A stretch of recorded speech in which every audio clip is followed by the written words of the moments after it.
como vamos a hablar sobre la propia práctica, en principio me gustaría acotar algunos enunciados en torno a la palabra, ¿no? Y entonces dar alguna respuesta mínima a esa pregunta de qué es la práctica. Luego quiero pasar rápidamente,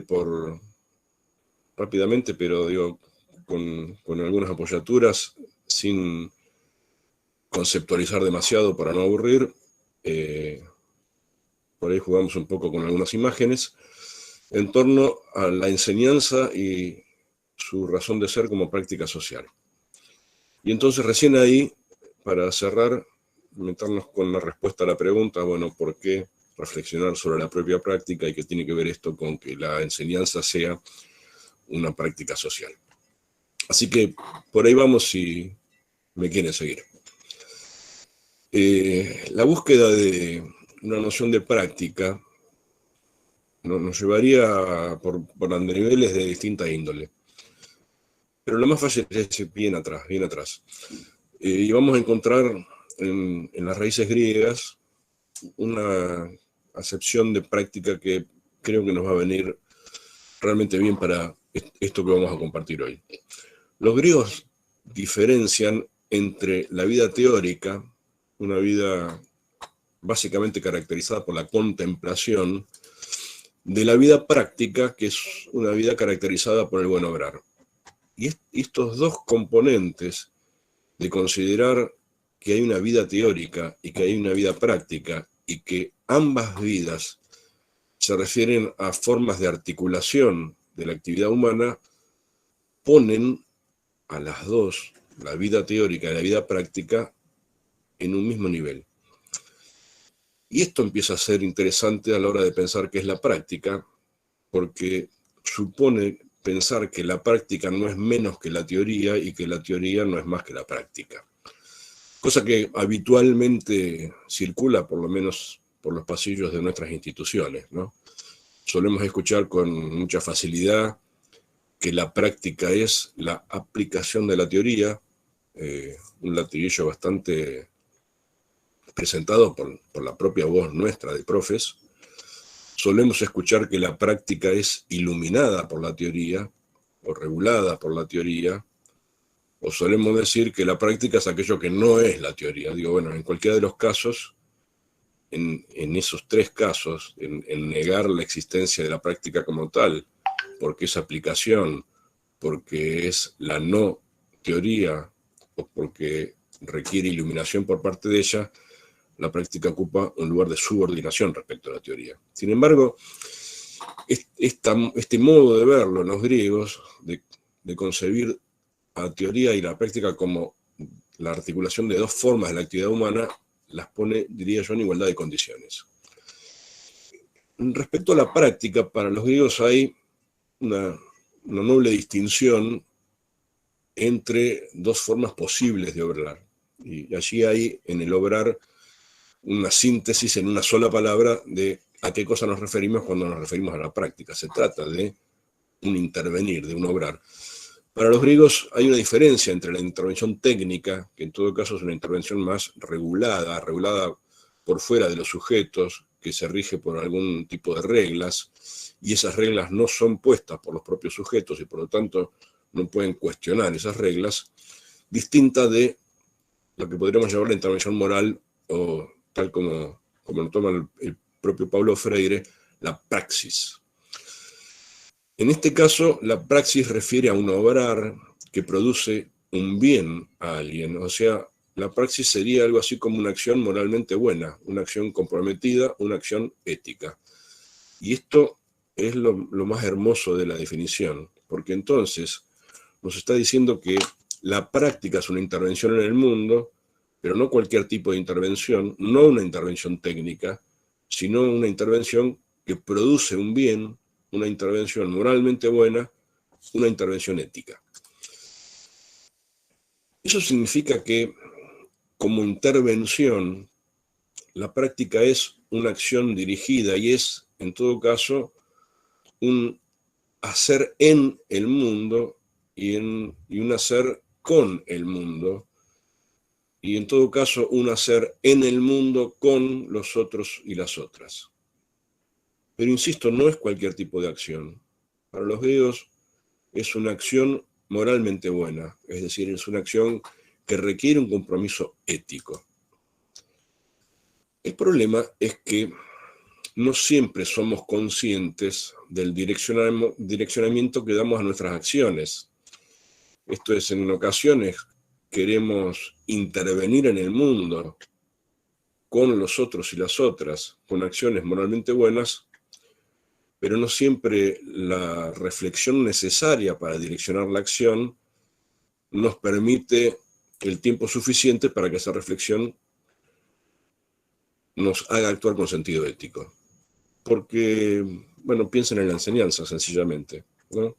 Cuando enseñamos estamos en un mundo de espontaneísmo, en el mundo de la inmediatez, y la reflexión es a la vez que se hace, o la reflexión es a la vez que se habla, la reflexión es a la vez que se actúa. Y esa no es una reflexión pausada, pensada, sino es un pensar en el sentido más común del término. Es casi raciocinio, pero estaría medio lejos de ser concebida como una reflexión sobre la práctica. Entonces pasa que en buena parte de nuestras acciones y de nuestras intervenciones de enseñanza en el mundo con los otros y las otras, en el mundo de las aulas, operamos, diría Bourdieu, con el sentido común. Y sin darnos cuenta, de algún modo, intervenimos en ese mundo desde la lógica del sentido común más que desde la lógica de las intervenciones moralmente buenas. Lo que hace el sentido común es invisibilizar algunas de las razones por las cuales tomamos decisiones cuando intervenimos en el mundo. Y esto no es menor. Invisibiliza las razones por las cuales tomamos decisiones, de modo que sucede que en ocasiones decidimos algo así como sin ser suficientemente conscientes de por qué decidimos lo que decidimos. Este señor, allá por el siglo pasado, en la segunda mitad del siglo pasado, presenta un esquema analítico que me resulta interesante para explicar el juego de la reflexión sobre la práctica a partir de el juego entre estas tres componentes que Bourdieu en su esquema de análisis presenta como fundamentales: el hábitus, el capital y el campo. Bueno, no vamos a dar una clase acá, pero necesito en 2 minutos solo acotar este esquema como para, desde el esquema, hacer algún análisis de qué pasa con nuestras intervenciones en el mundo de las aulas. Dice Bourdieu que los hábitus o el hábitus, a veces usa el singular, a veces usa el plural en distintos textos donde refiere a ello, constituye un sistema de esquemas de percepción a la vez que un sistema de esquemas de producción de acciones. ¿Esto qué quiere decir? Que tenemos como unos lentes, si quieren, a través de los cuales percibimos el mundo social de determinada manera, y esos propios lentes que tenemos puestos son los que nos hacen actuar de determinada manera, producir acciones de determinada manera. En algún otro texto dice Bourdieu que los hábitos son principios, generadores y organizadores de prácticas y de representaciones. La palabra principio es una palabra fortísima, porque los principios son como dogmas, ¿no? Y son como dogmas internalizados que están en nuestro interior y que organizan nuestras formas de intervenir en el mundo, nuestras prácticas y nuestras representaciones de ese mundo. Dice Bourdieu en algún otro texto que los hábitos son sistemas de disposiciones duraderas y transferibles, es decir, aquello que estamos dispuestos a ver, percibir, hacer. Y esa disposición no es una disposición transitoria, sino que es una disposición duradera y transferible de una situación a otra. Y la más clásica de sus definiciones casi como un trabalenguas, Bourdieu dice que los hábitos son estructuras estructuradas predispuestas a funcionar como estructuras estructurantes. Se estructuran en nosotros, pero a su vez estructuran nuestras intervenciones. O sea que, desde este lugar, diríamos que, siguiendo el esquema analítico de Bourdieu, nuestro andar en el mundo hace que internalicemos las estructuras del mundo, que con esas estructuras organicemos nuestros hábitos y que con esos hábitos nos movamos en un determinado campo, en el campo social, diría Bourdieu, y luego en los campos específicos en los cuales desarrollamos nuestra acción, y jugamos las reglas que ese campo tiene, las reglas de juego que ese campo tiene, y que se han internalizado en nosotros a través de nuestros hábitos. Nuestros hábitos, entonces, diríamos que direccionan nuestras percepciones, direccionan nuestras disposiciones, direccionan nuestros esquemas interpretativos de la realidad. Eso significa que nuestros hábitos también, en consecuencia, direccionen nuestras prácticas de enseñar, es decir, no estamos exentos o exentas de que nuestros hábitos direccionen nuestras intervenciones cuando enseñamos. Miren, juguemos un poco. El círculo central parece moverse, sin embargo, este es un engaño perceptivo, porque el círculo no se mueve.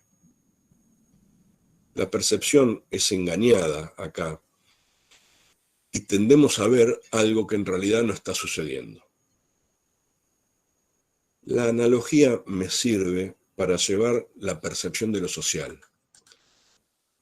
porque con esa misma lógica, la percepción de lo social también puede distorsionarse por nuestros hábitos y empezar a ver cosas diferentes de lo que la cosa es, o empezar a ver las cosas tal como en el campo en el cual nos movemos hegemónicamente se ven. Por ejemplo, no es lo mismo ver, percibir una persona que referirse a ello como un negro. Como tampoco es lo mismo ver, percibir a alguien como un vago o como un excluido. O no es lo mismo ver a un nene, a un grupo de nenes con una compu y creer y concebir que ese nene está con esa computadora que le regaló el Estado y la va a romper porque no va a saber cuidarla, que entender que ese nene en ese momento está estudiando o está aprendiendo. Digo, en estas dicotomías, que son dos extremos, en el medio aparecerían todas las variantes, aparecen como percepciones diferentes del campo social. El tema entonces es que las preguntas serían, cuando percibo el ambiente en el cual enseño, cuando me muevo en el ambiente en el cual enseño, las preguntas serían, ¿qué es lo que veo? ¿Cómo percibo a cada uno y a cada una de mis estudiantes, de mis alumnos, de mis alumnas? ¿Qué pienso acerca de ellos? ¿Cómo los proyecto? ¿Qué problematizo de ese escenario? ¿Qué decido dentro de ese escenario? Y seguramente las respuestas a cada una de estas preguntas están en parte direccionadas por nuestros hábitos. Por ello, la necesidad de desnaturalizar la percepción de lo social y a incursionar en el cierto hábito de la reflexión sobre la práctica que me permite desnaturalizar ese mundo que se naturaliza desde el sentido común.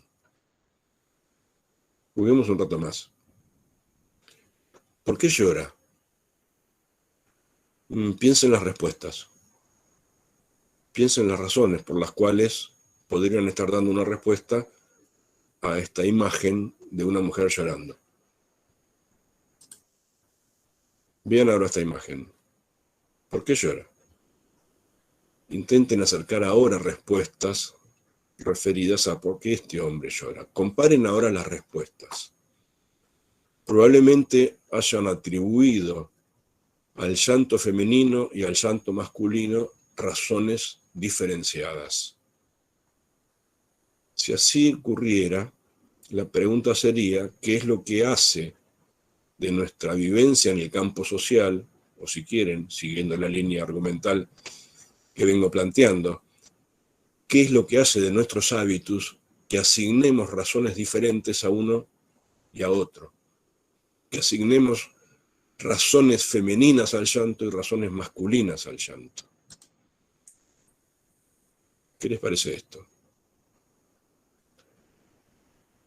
Es muy probable que ustedes estén pensando, bueno, no tiene nada que ver la apariencia con la decencia, porque solo se trata no solo de una fotografía, sino de una apariencia externa. Sin embargo, les pregunto, en el fondo de ustedes mismos y mismas, ¿cuánto tuvieron que luchar para responderse de ese modo? ¿Cuánto tuvieron que correrse para decir que están en igualdad de condiciones y que no es la de la derecha la que es más decente que la izquierda? Los hábitos son los que nos llevan de las narices a pensar y a percibir de determinado modo ciertas condiciones sociales. Dice Bourdieu que el mundo entonces tiende a ser percibido como natural, como evidente, porque nuestras disposiciones, es decir, las disposiciones de nuestros hábitos, a partir de las cuales nos apropiamos de ese mundo, lo aprendemos, son el producto de la internalización de esas estructuras del mundo. Es decir, las tenemos dentro y por eso las vemos tal como el mundo quiere que las veamos. Ese sentido práctico naturaliza el mundo y por lo tanto naturaliza nuestras prácticas. Pero miren, es más complejo aún todavía. Vamos con esta pregunta. ¿Quién es el peor alumno? Miren, yo ayudo. Ahí tienen uno. Ese muchachito es un pibe díscolo. Está dado vuelta, no está prestando atención a la maestra, probablemente sea el peor alumno. O si no, miren este, no tiene guardapolvo. Probablemente sea este el peor alumno. O si no, este morocho está sentado en el último banco y los que están sentados en los últimos bancos tienden a ser los peores. Sin embargo, tras la broma, casi de mal gusto, la pregunta de fondo sería, ¿por qué buscamos siempre mejores y peores? ¿Qué es lo que hace que, en general, en cualquier situación social, busquemos mejores y peores? ¿Qué si no nuestros hábitos y las condiciones en las cuales nos movemos dentro del campo social hacen que vayamos siempre tras la búsqueda de un mejor, de un peor? Otra trampa. Y ustedes dirán, bueno, no tiene nada que ver, porque todos o todas pueden haber tenido éxito. Los señores de la izquierda parecen estar cerrando un buen negocio, las señoras de la derecha parecen haber tenido una buena cosecha. Y entonces, cada cual a su modo ha tenido éxito. No hay uno que haya tenido más éxito que el otro. Sin embargo, la trampa, una vez más, está en que nuestros hábitos y nuestro sentido común naturaliza una parte de la cuestión. Y entonces, si bien tomamos distancia respecto a quienes podrían tener éxito, lo que naturalizamos es la presencia del éxito. Es decir, aceptamos que el éxito es parte consustancial de la vida cotidiana y que en todo caso, entonces es casi natural que haya que buscar el éxito. Si ustedes fueran maestros, maestras de estas niñas, ¿cómo influiría la percepción que tienen de cada una en sus maneras de intervenir desde la enseñanza? Porque ven de ellas, o parte de ellas, en un escenario. Sin embargo, miren, pasa que nuestros hábitos tampoco nos dejan ver todo y entonces buena parte de aquello que percibimos se nos aparece como invisibilizado. Esta frase de Bourdieu me encanta, dice, finalmente los puntos de vista no son más que vistas hechas desde un punto. Las preguntas son entonces, cuando enseñamos, en nuestras prácticas de enseñar, en nuestras intervenciones en el mundo de los otros y las otras, en nuestros escenarios de aula, qué es lo que dejan ver nuestros hábitos, de nuestros y nuestras estudiantes, de nosotros y nosotras mismos y mismas, y qué ocultan nuestros hábitos, qué es lo que no dejan ver de los otros, de las otras, de nosotros, de nosotras. Encima nos movemos en un mundo, este es un artículo del Diario de la Nación, que salió no hace mucho, que intenta explicarnos cómo parece ser que un hombre, que parece que es el hombre más feliz del mundo, se llega a la felicidad. La nota es un espanto porque, una vez más, en esa búsqueda de los mejores y los peores, nos pone una escala cuantitativa para medir la felicidad y determinan que hay un señor, vaya a saber qué es lo que hace, que es el mejor de todos en cuanto a felicidad, es el hombre más feliz del mundo. Y entonces, movernos en un mundo en el cual se cuantifica hasta la felicidad, en donde la razón de ser es triunfar, en donde nos dan recetas para tener éxito, en donde nos proponen todo el tiempo ganar dinero con rapidez y fácilmente, y nos intentan dar recetas para encontrar la felicidad, digo, movernos en ese mundo y realizar intervenciones moralmente buenas, intervenciones éticas, es casi una lucha. ¿Hay conflicto entre nuestros hábitos y las posibilidades de realizar acciones moralmente buenas? Bueno, la respuesta es no. Los hábitos, en todo caso, no atrapan, solo engañan y direccionan.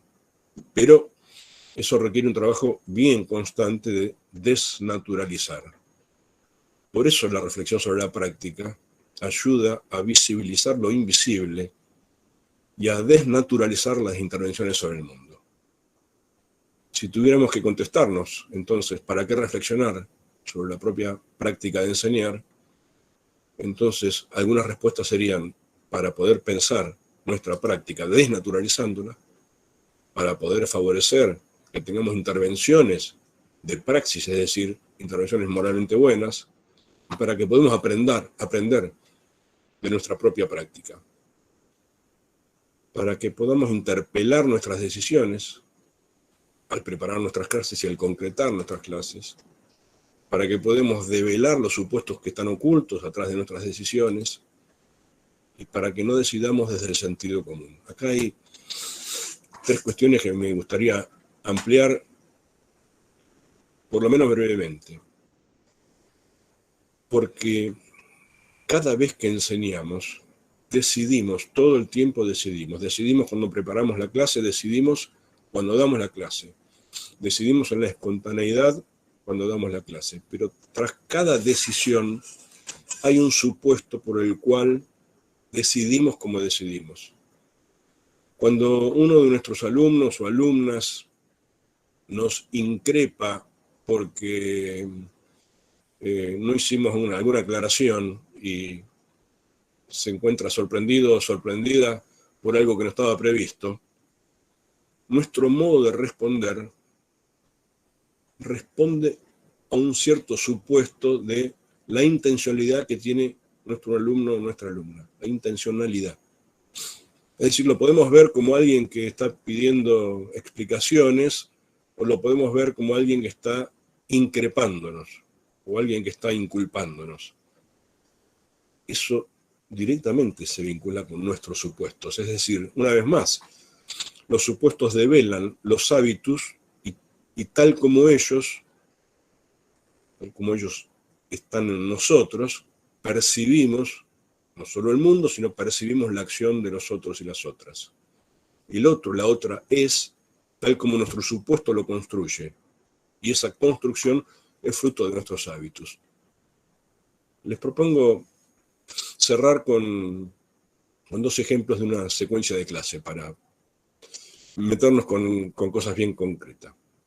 Vamos a analizar una práctica hipotetizando lo que pudo haber pasado, con la aclaración que en verdad casi estamos jugando porque la única persona que puede reflexionar sobre su propia práctica es el protagonista de la práctica, y no sería el caso aquí.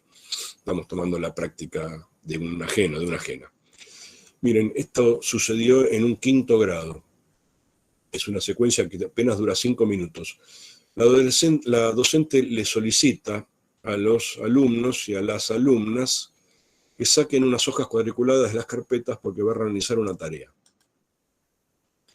Uno de los alumnos se para y le manifiesta a la docente haberse olvidado de comprar las hojas cuadriculadas y solicita permiso para pedir prestado a sus compañeros o a sus compañeras.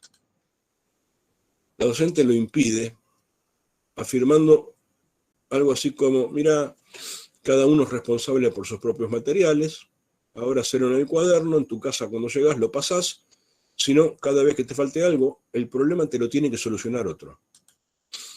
El alumno se sienta murmurando algo, la docente lo llama a conversar a su escritorio. Fin de la secuencia. La pregunta sería entonces, ¿qué supuestos están en juego en esta secuencia? ¿Hacia dónde direccionan los hábitos, las decisiones que toma la docente en la clase? Aquí hay una decisión o un conjunto de decisiones. Digamos, decide no admitirle que pida una hoja prestada. Decide llamarlo al orden, entre comillas, cuando lo ve murmurando. Decide explicarle de un determinado modo por qué no acepta que pida prestada una hoja. Hay un conjunto de decisiones. En ese conjunto de decisiones hay supuestos implícitos que hacen que la docente tome esas decisiones. Hay una idea de aprendizaje, hay una idea de autoridad y ciertamente hay una idea de responsabilidad y hay una idea de solidaridad. Probablemente la docente suponga que el estudiante aprenderá a ser más responsable con sus pertenencias y sus materiales de clase si tiene que hacer la tarea 2 veces. Y esa es su idea de aprendizaje. De algún modo, el obstáculo o el pseudo castigo estaría aparentemente siendo para la protagonista una vía para el aprender. También hay una concepción de autoridad.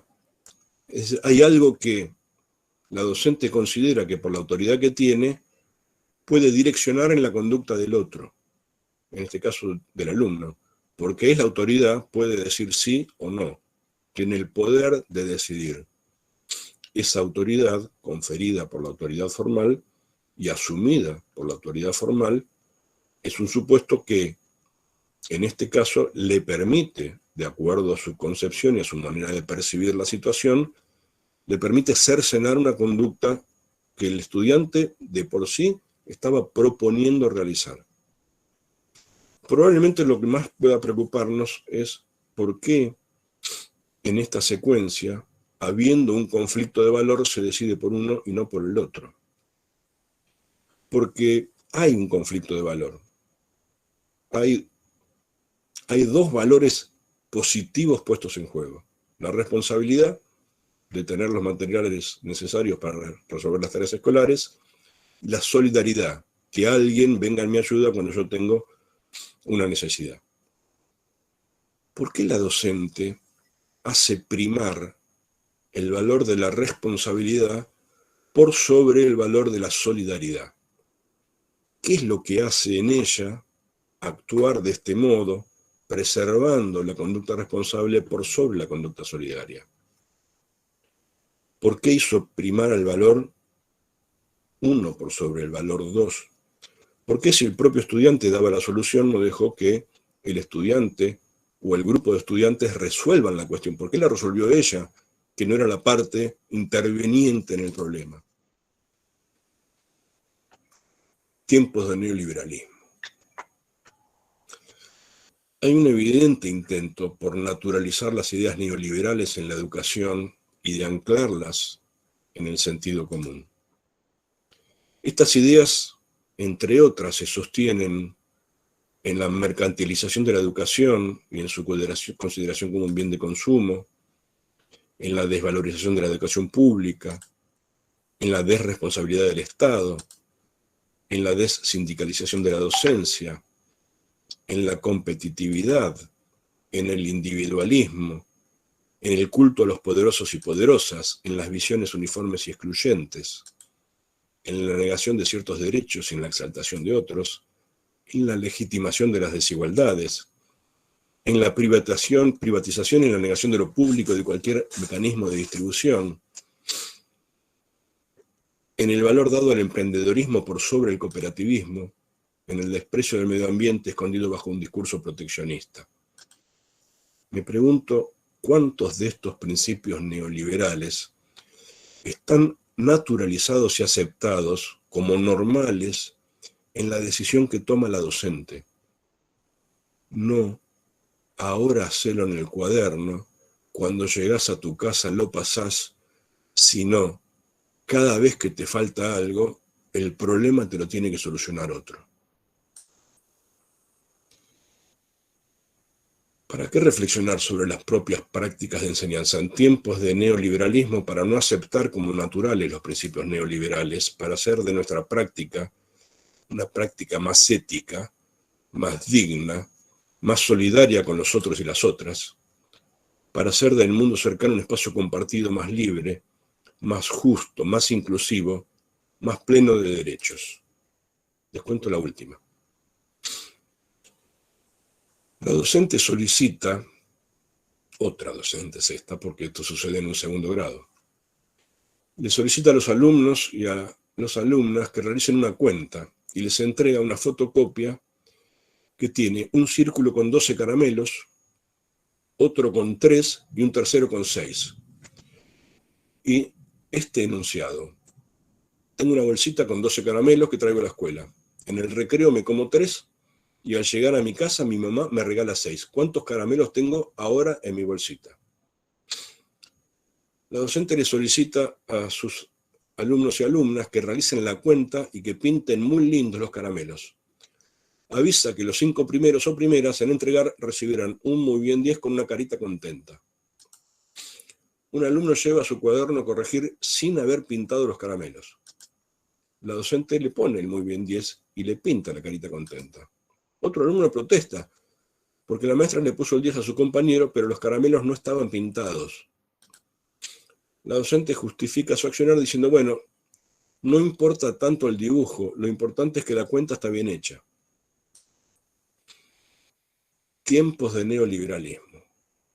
La meritocracia, la competencia, el enjuiciamiento del otro, la ruptura de las reglas y los acuerdos, la justicia medida. ¿Cuántos de estos principios neoliberales están naturalizados y aceptados como normales en la decisión que toma la docente?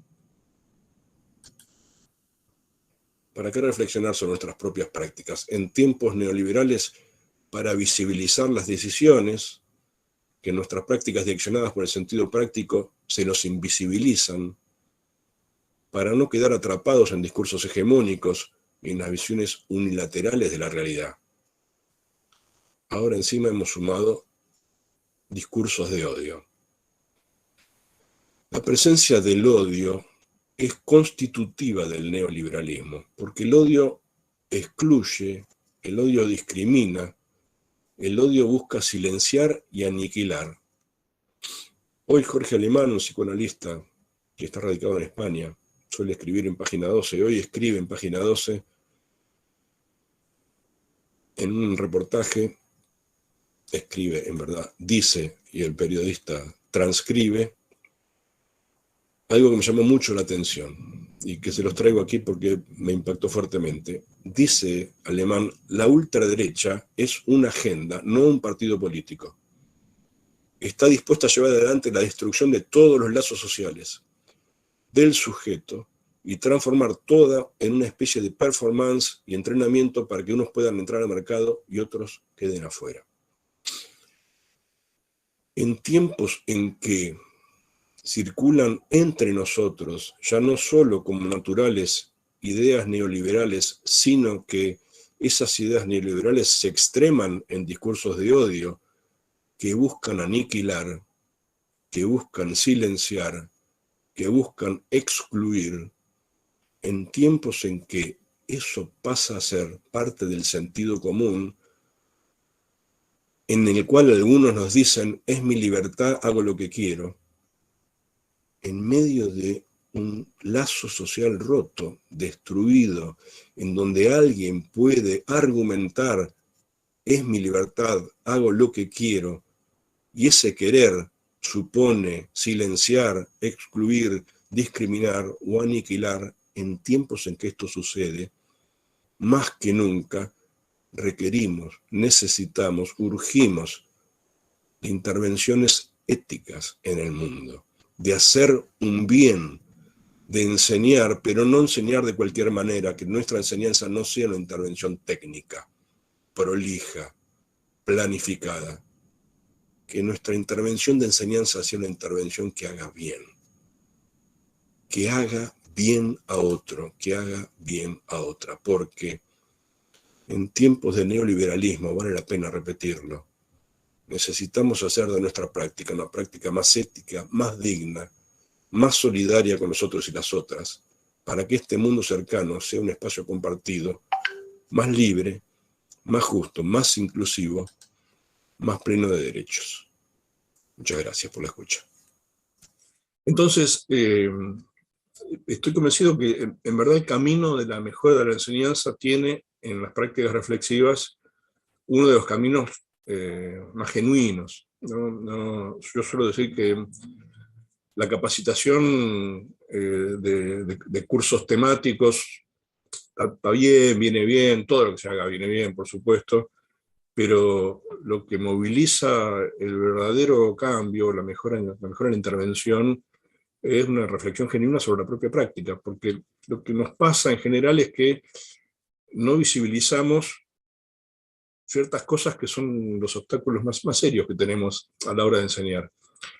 Y esos obstáculos tienen que ver con las tradiciones acuñadas, con lo que llamamos la mochila, digamos, ¿no? Que tengo una mochila cargada de cosas que muchas veces no nos deja decidir en una línea distinta a lo que podríamos decidir. En general, bueno, voy a pensar mi clase y a todos nos sale decir, bueno, primero viene la teoría, después viene la práctica, y esto es una tradición formativa. Y digamos, en el momento que empezamos a pensar, ¿por qué? Primero la teoría, después la práctica, es porque nos cuestionamos el lugar de la práctica. Entonces, no, pará. Si la práctica no fuera aplicación de la teoría, puede ocupar otro lugar. Digo, bueno, esto es lo que yo digo genera la reflexión sobre la propia práctica, que va en busca de desnaturalizar, sobre todo las propias decisiones de intervención en la enseñanza, de buscar referentes conceptuales para analizar esas decisiones y fundamentalmente, de velar los supuestos que tenemos y sostienen las decisiones que tomamos.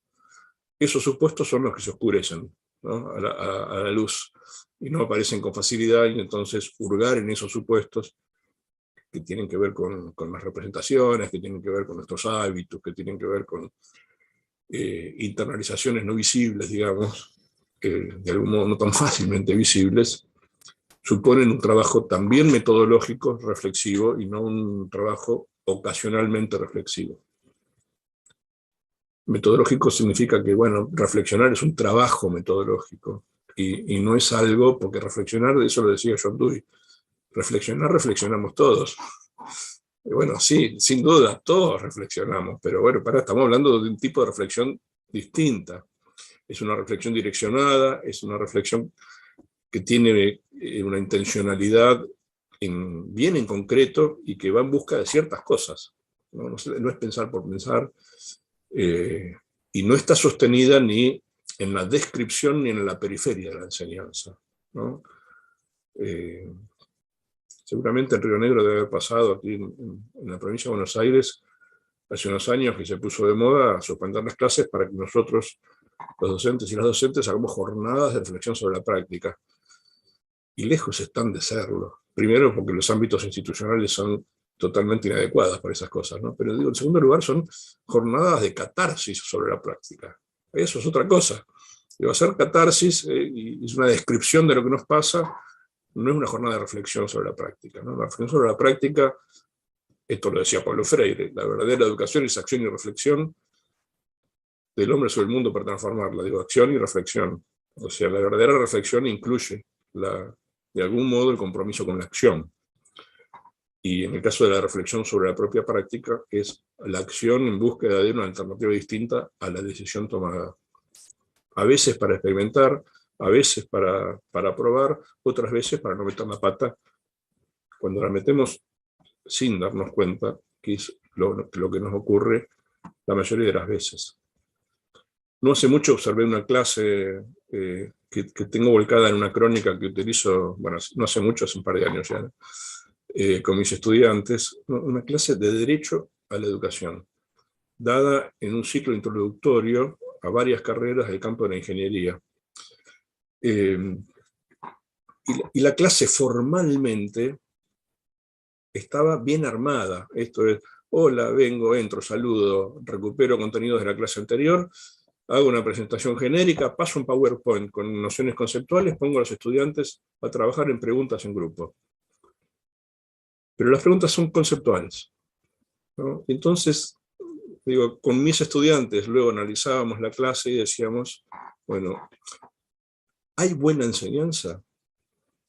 Porque la intervención es prolija, digamos, por decirlo de algún modo, ¿no? Hay una intervención ordenada, hay una clase formalmente armada, la clase está pensada, el material está preparado, el Power está lindo. Pero ¿cuál es el sentido? Y en mi conversación posterior con la profe que dio la clase, yo lo que notaba efectivamente es que la profe había olvidado de pensar el sentido, ¿no? Había armado su clase para dar su clase. Y le daba lo mismo enseñar derecho a la educación que estructura del sistema educativo o que ley nacional de educación. Y no es lo mismo. Porque derecho a la educación es una temática que requiere, digamos, como sentido, que aquel que se vincula con un tema que tiene que ver con sus derechos se empodere.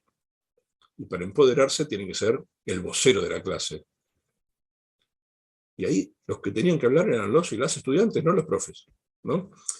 Digo, eso no está hecho con mala intención. Está hecho porque no nos damos cuenta, porque la rutina naturaliza. Una clase siempre es, primero va un power y después trabajo en grupo. A eso me refiero, ¿no? Digo, la reflexión sobre la práctica va en búsqueda de desnaturalizar y cuestionarnos el sentido de lo que hacemos. La razón fundante de lo que hacemos, que es poner en tela de juicio lo que hacemos. Vuelvo con la buena enseñanza y termino la lata con esta respuesta.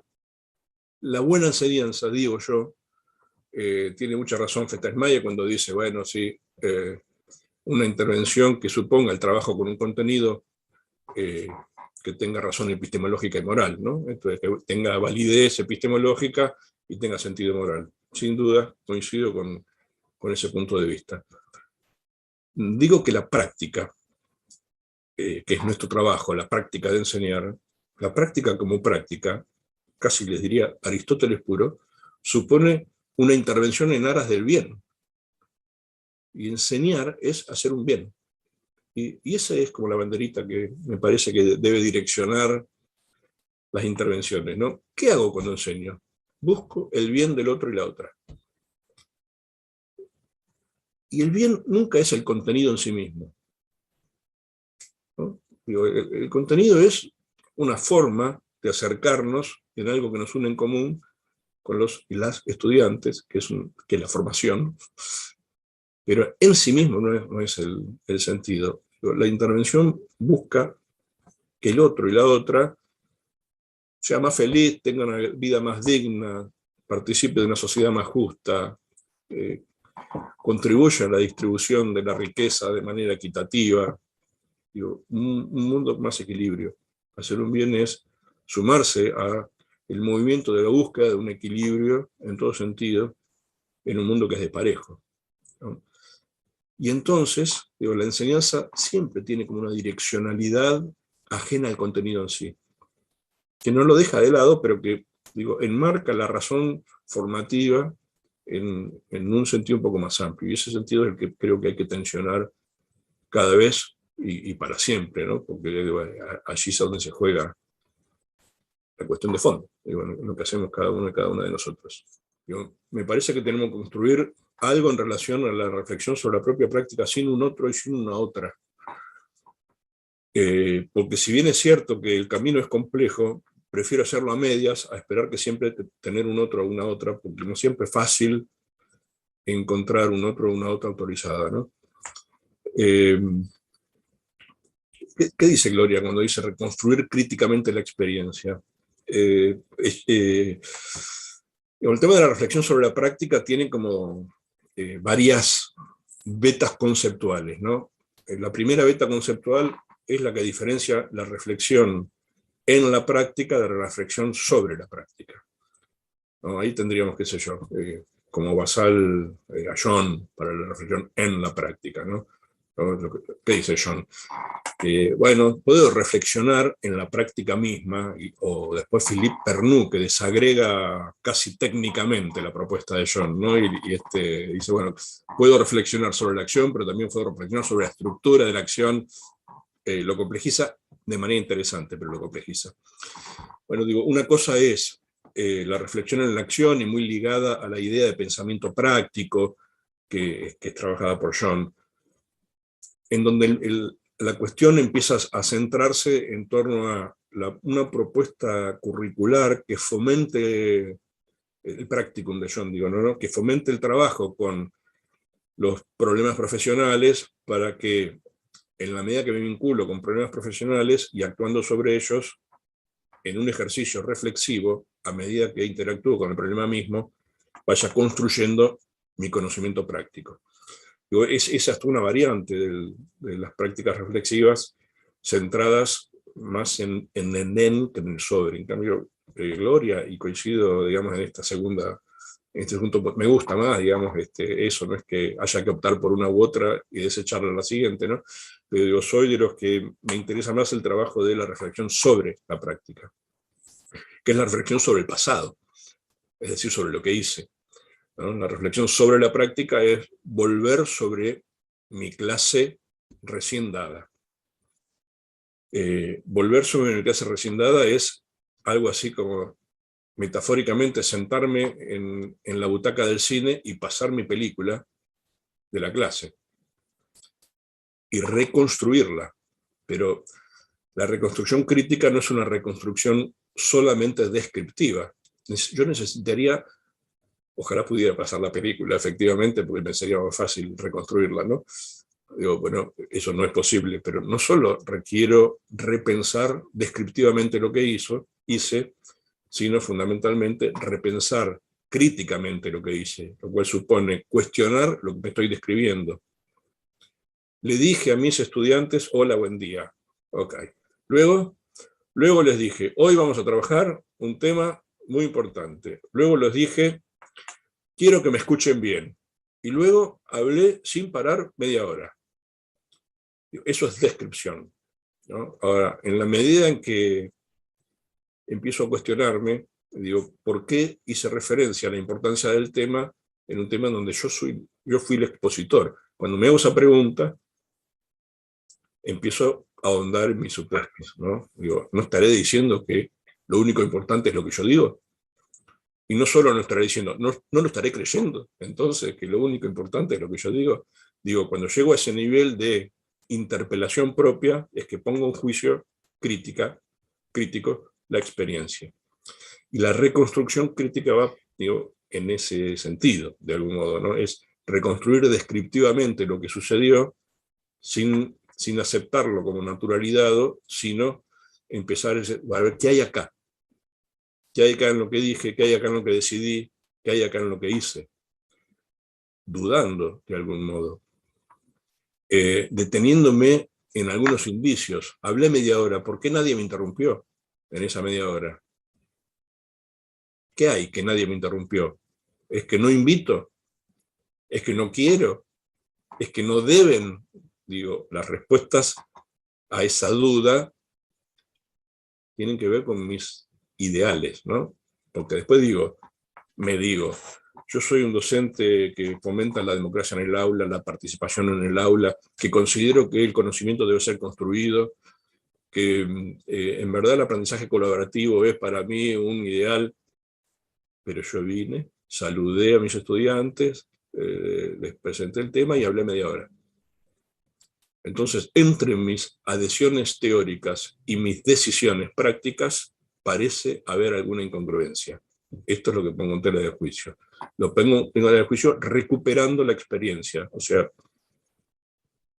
pasando la cinta de mi clase, deteniéndome en ella, poniéndola en situación analítica y hurgando qué hay por debajo de lo que hice, de lo que decidí, de lo que dije. ¿Qué debiera evitar? En primer lugar, debiera evitar una mirada evaluativa sobre mi propia práctica. No lo estoy evaluando, ni yo ni nadie. No se trata de ver lo que hice mal o lo que hice bien, se trata de ver lo que hice, que es distinto, ¿no? Este es como una primera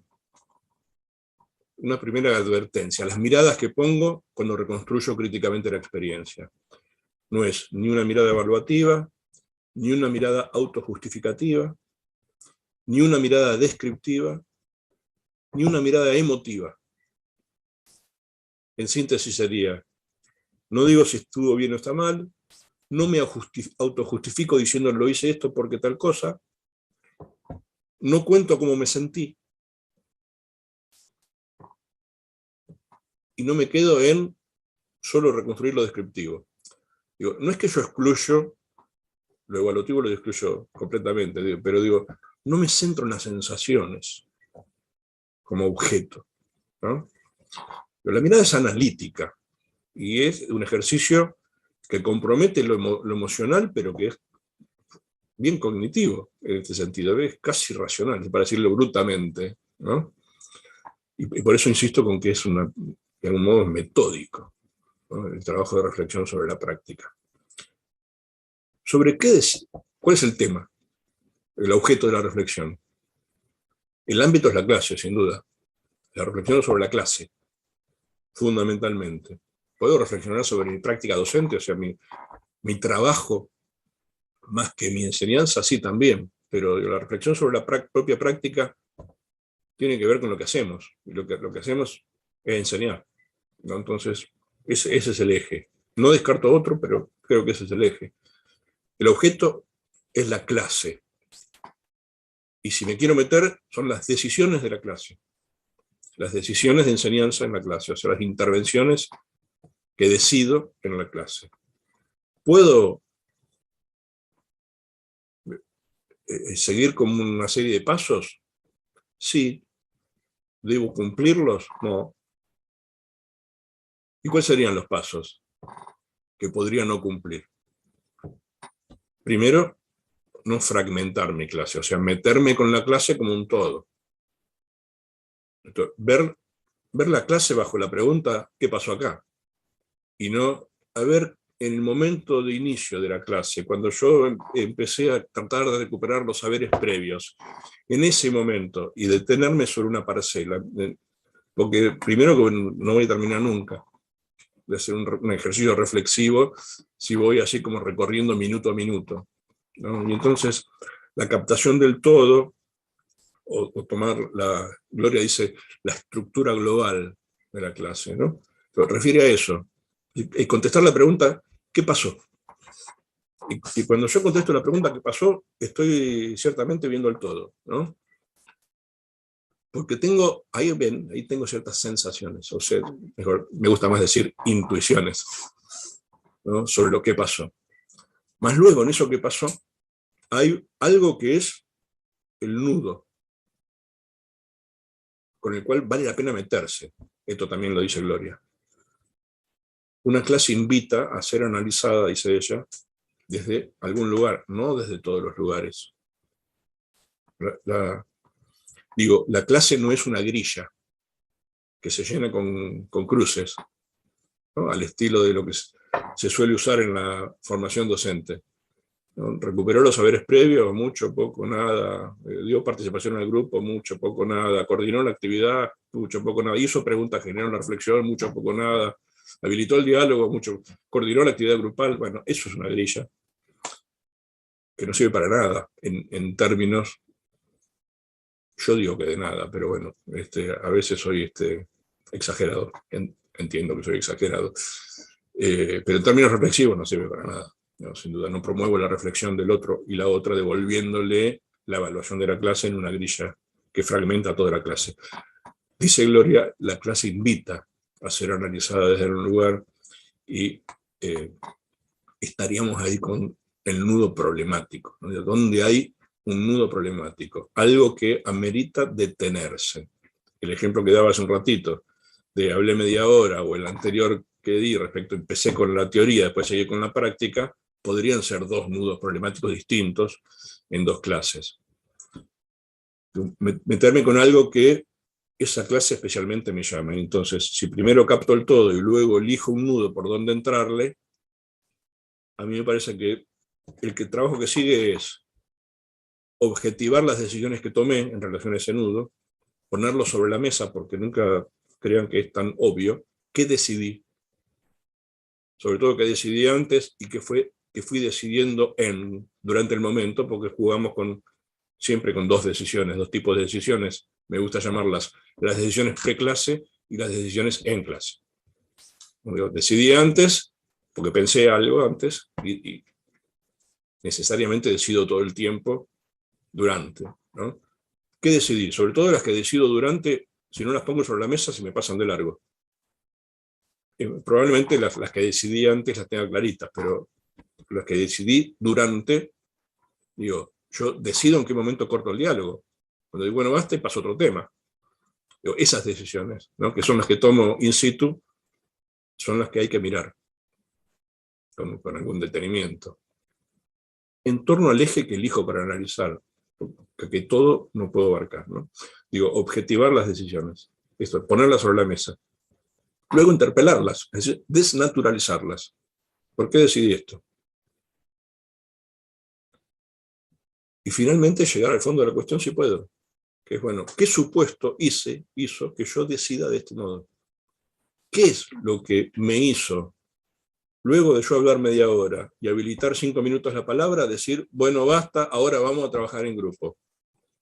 Porque miré el reloj y dije, uy, ya pasó 1 hora de clase y tengo 1 hora y media nada más. Digo, hay algo que moviliza mi decisión. En un momento en el cual la palabra empezaba a circular y yo la corté. ¿Por qué la corté? La respuesta puede ser obvia, se me pasaba de largo la clase. O no puede ser tan obvia. También podría ser, se me estaba complicando. En el se me estaba complicando hay algo para hurgar, ¿ven? A ver allá. A ver, ¿qué me encuentro ahí? Los supuestos direccionan las decisiones. Los supuestos siempre incluyen una concepción teórico-práctica, ¿no? Y finalmente son, yo les diría, un abanico de supuestos no tan, los que direccionan no son tan amplios, ¿no? Digo, siempre hay un supuesto acerca de quién es el otro, la otra, o sea, qué es un estudiante para mí, qué es la enseñanza para mí, qué es la ciencia para mí, el conocimiento, qué es este contenido para mí, cuál es la función social de la universidad para mí, qué es la enseñanza para mí. Digo, son 10 cosas grosas, que son las que yo pongo en juego. Déjenme volver al ejemplo que daba antes, que por ahí, ¿qué es el aprendizaje para mí? El aprendizaje para mí es un espacio colaborativo en lo cual se construye el conocimiento con el otro y la otra. Bueno, esa es una definición teórica. Ok, yo propuse un trabajo en grupo. ¿Qué pregunté? Para que pueda ser construido con el otro y la otra, el conocimiento sería una buena pregunta, ¿no? Si la pregunta es conceptual y hay que ir a buscarla al texto, no hay ninguna construcción con el otro y la otra. Es un trabajo de 2 personas buscando la respuesta en un texto. Entonces, estas decisiones cotejadas con mis adscripciones teóricas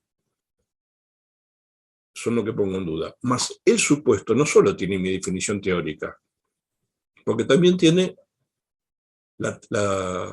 aquello que no es tan visible, ¿no? Digo, la adscripción de la tradición en la marcha de mi experiencia.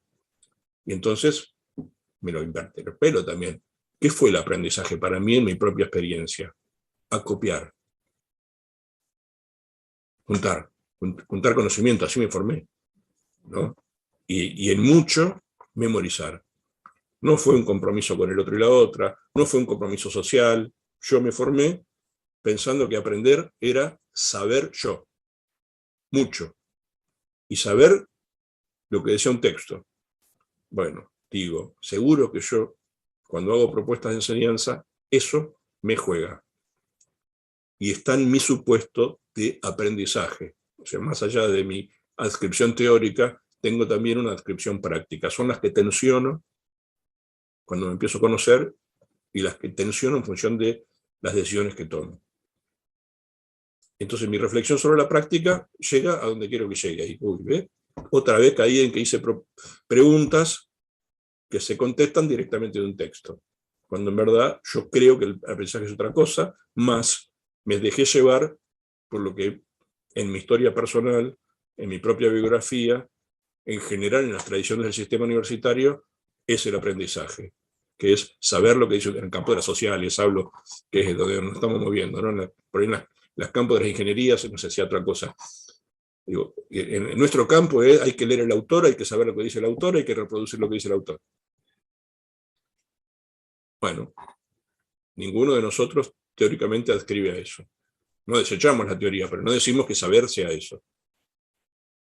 Si no logro tensionar este supuesto, interpelando la decisión que tomé, es muy probable que la próxima haga lo mismo, ¿no? La progresión del sentido y la progresión del formato. La progresión del sentido, decido el sentido de la clase, decido lo que enseño en la clase y decido qué propongo como trabajo cognitivo efectivo de la clase. Más luego, decido la actividad que se hace en la clase, sobre qué sostengo la actividad, con qué recursos y cuánto tiempo le destino. Bueno, las tecnologías se metieron acá en la segunda progresión, no en la primera, ¿no? Porque lo que cambiaron fue el recurso de apoyatura y en consecuencia el tipo de actividad que proponíamos. No se metió ni en el sentido, ni en las categorías conceptuales del contenido, ni en los desafíos cognitivos afectivos. Entonces, no es que hicimos algo totalmente diferente en términos del sentido de la enseñanza. Hicimos algo distinto en cuanto a los recursos de la enseñanza. Es cierto que descubrimos que con mejores recursos podíamos enseñar mejor. Muchos descubrimos eso, me incluyo. Me gusta más la clase virtual que presencial ahora, ¿no? Porque hago mejor uso de los recursos. Yo creo que seguimos teniendo cierta deuda con la formación docente. Me parece que la formación docente es un aspecto a mejorar. Y que, entre otras cosas, dejemos de pensar en que la mejora de la formación docente es una intervención sobre las currículas. Yo diría, bueno, basta de cambiar currículas, ¿no? Digo, trabajemos con las currículas que hay de una vez por todas y para siempre, porque el problema no está en las currículas, sino en las prácticas, ¿no? Lo que tenemos que cambiar son las prácticas. Y después, en todo caso, que las currículas sean un reflejo del cambio en las prácticas. Lo que sí invito siempre es a que la parte que nos corresponde la mejoremos. Después la de afuera, que los padres, que las familias, que las políticas educativas, que el Consejo Federal de Educación, que el Infod, que cada cual que haga su parte, pero nosotros no nos desentendamos de lo que nos corresponde como responsabilidad de valoración social de nuestro trabajo, porque significa, si yo lo hago responsablemente, apuntalo desde mi lugar la valorización social de mi trabajo. Si por el contrario espero hasta que los externos me valoricen, yo no voy a mejorar mi trabajo, chao, estamos fritos otra vez, ¿no? ¿Por qué? Porque trabajamos en un campo profesional que trabaja con un otro y una otra. Y entonces esa interpelación ética es irrenunciable. No puedo hacerlo, me estaría renunciando a mi profesión, pero renunciando a la ética de mi profesión, sobre todo, ¿no? Que es desconocer que trabajo con un otro y con una otra. La herramienta es convertirse en metódico, hacerse a un método de.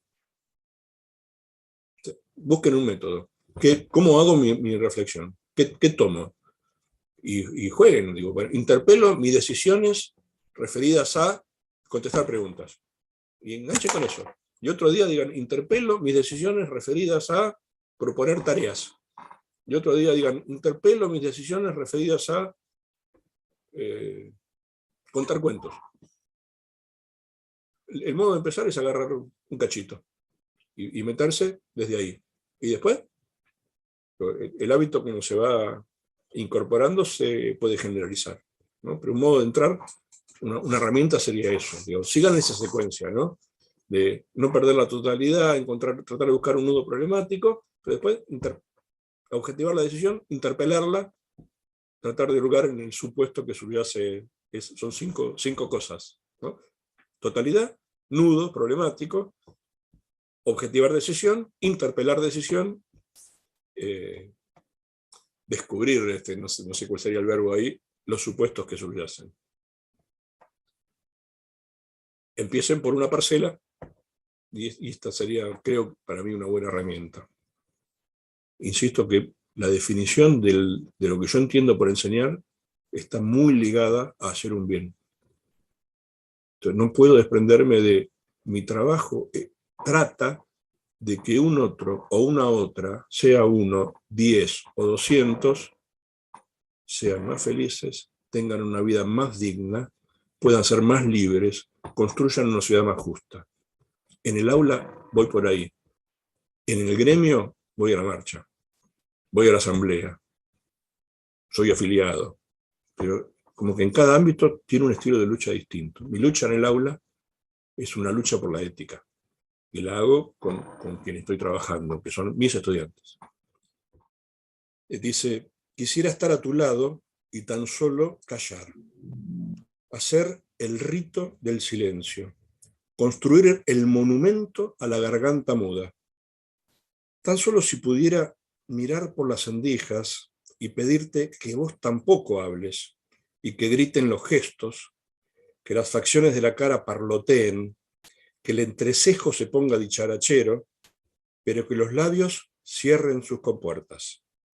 Entonces, si fuera mi día de suerte, vos sencillamente me invitarías a dormir una siesta en el recreo de la ceremonia del silencio, y yo te abrazaría fuerte y, rompiendo el hechizo que enmudece, te diría cuánto te quiero.